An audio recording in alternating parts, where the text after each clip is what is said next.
कैसे हो आप सब? आई विश आप सब बहुत अच्छे हों, खुश हों, स्वस्थ हों, मस्त हों और अपने जीवन में आगे बढ़ते हुए अपनी बीपीएससी ट्री 2.0 बिहार शिक्षक भर्ती की तैयारी बहुत अच्छे से कर रहे हों।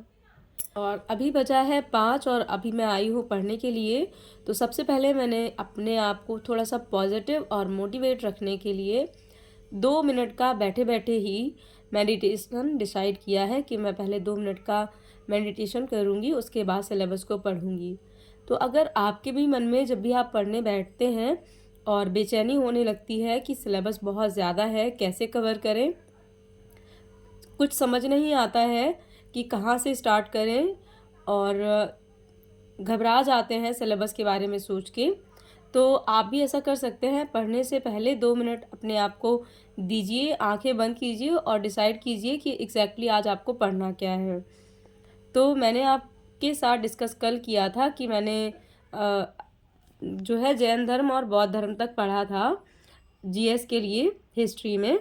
तो बस मैंने उसी के आगे से जो भी अब 1 से स्टार्ट हो जाते हैं वो मैंने पढ़ने स्टार्ट कर दिए हैं और इनको मैं बहुत ही सरसरी नज़र से पढ़ रही हूँ, बहुत जल्दी जल्दी, क्योंकि हम बहुत सारे एग्ज़ाम्स में ये सभी चीज़ें, सभी टॉपिक हम पढ़ते ही रहते हैं। तो कहीं ना कहीं हमें थोड़ा सा एक रहता है कि हाँ कुछ तो पढ़ा ही है और कुछ थोड़ा सा अच्छे से और समझ में आ जाए।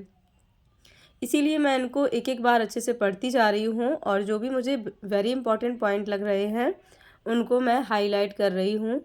और इनके अलावा, इसको पढ़ने के अलावा फिर मैं यूट्यूब से कोई ना कोई ऐसा वीडियो देखती हूँ जिसमें 50 क्वेश्चन हों या 100 क्वेश्चन हों, जो 1 लाइनर फॉर्म में क्वेश्चन वीडियोस मतलब डालते रहते हैं बहुत सारे लोग। तो उनमें से कोई एक वीडियो देख लेती हूँ तो मुझे एक आइडिया हो जाता है कि हाँ जो मैं पढ़ रही हूँ उसमें से मैं कौन से पॉइंट को हाईलाइट कर रही हूँ, कितना छोड़ रही हूँ और मुझे किन किन चीज़ों को और अच्छे से पढ़ना चाहिए।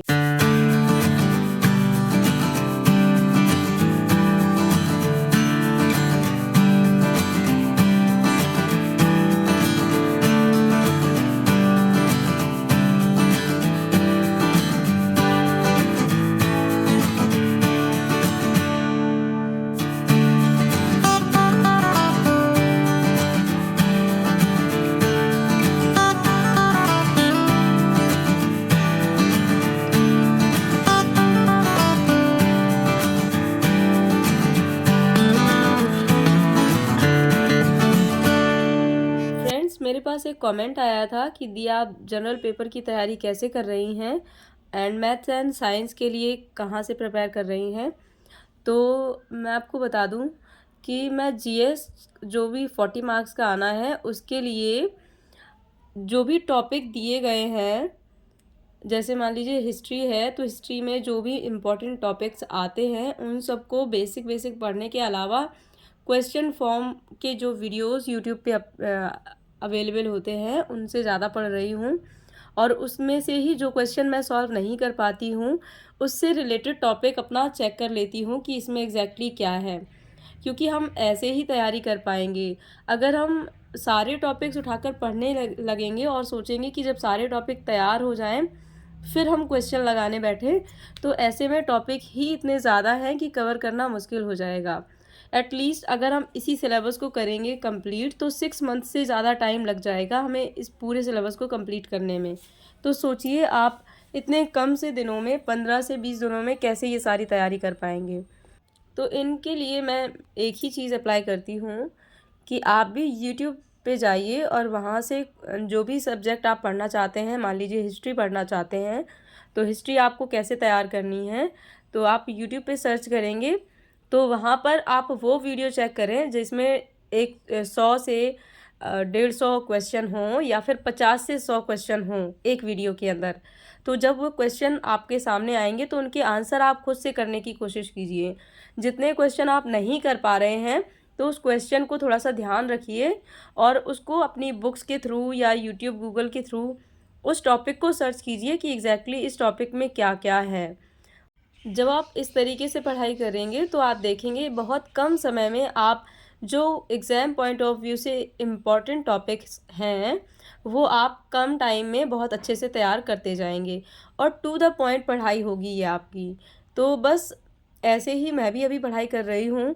और अगर हम मैथ की बात करें तो मैथ्स के लिए आप टीजीटी के जो क्वेश्चन पेपर्स होते हैं वहाँ से क्वेश्चन आप उठाइए और उनको सॉल्व करने की कोशिश कीजिए। अगर आपको एक भी क्वेश्चन नहीं आता है, सपोज़ कि आप एक भी क्वेश्चन सॉल्व करने में आपको दिक्कत हो रही है, तो आप क्या करें कि स्टार्टिंग से ही उसी क्वेश्चन से पढ़ना स्टार्ट करें कि इस क्वेश्चन का जो एग्जैक्टली आंसर होगा वो क्या होगा और आपको उसको कैसे सॉल्व करना चाहिए।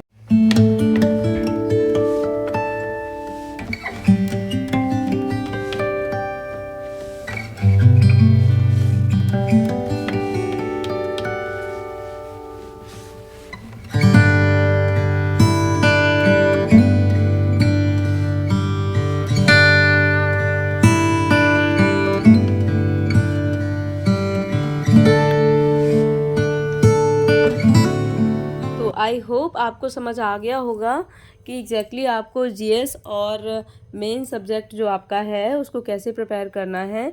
बहुत सारे लोग मुझसे क्वेश्चन पूछते हैं कि दी आप किस एग्ज़ाम की प्रिपरेशन कर रहे हैं। तो आप सभी को पता है कि बिहार शिक्षक भर्ती जो अभी हाल ही में रिलीज़ हुई है उसी की ही मैं तैयारी कर रही हूँ और मेरा सब्जेक्ट इसमें मैथ्स एंड साइंस है।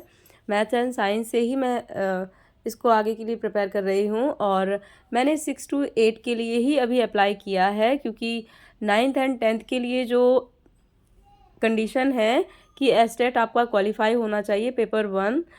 तो मैंने एस्टेट का फॉर्म नहीं भरा था उस टाइम पे और ना ही इसका एग्ज़ाम दिया था, क्योंकि मुझे उस टाइम पे ये इम्पोर्टेंट नहीं लगा था।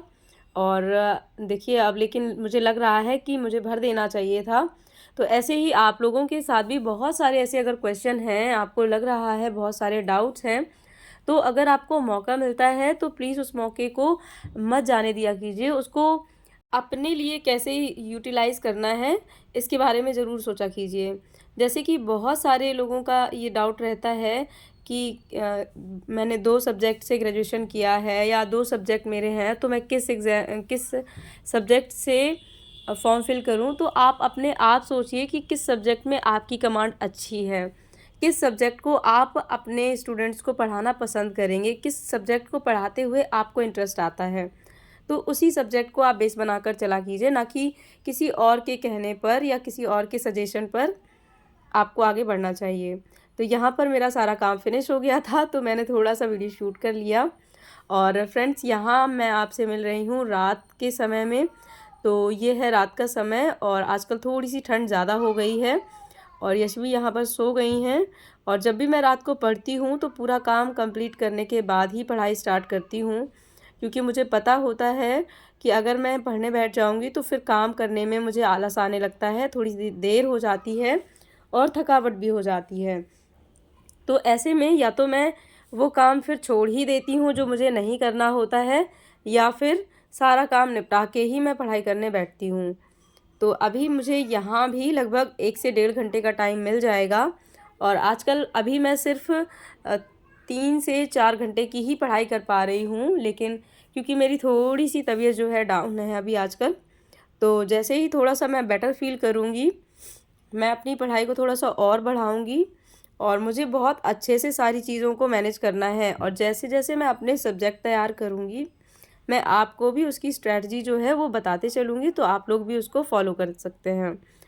और इस टाइम में मैं अभी पढ़ रही हूँ, इसी बुक में जिस बुक को मैं अभी पढ़ रही हूँ, ये एसएससी के टाइम पे जब मैं एसएससी की तैयारी करती थी, तो उस टाइम पे मैंने इसको परचेज़ किया था। और इसमें सभी सब्जेक्ट का बेसिक है, जैसे कि हिस्ट्री, ज्योग्राफी, पॉलिटी, साइंस, सारी इंग्लिश, हिंदी, तो ये सारी चीज़ें बेसिक हैं।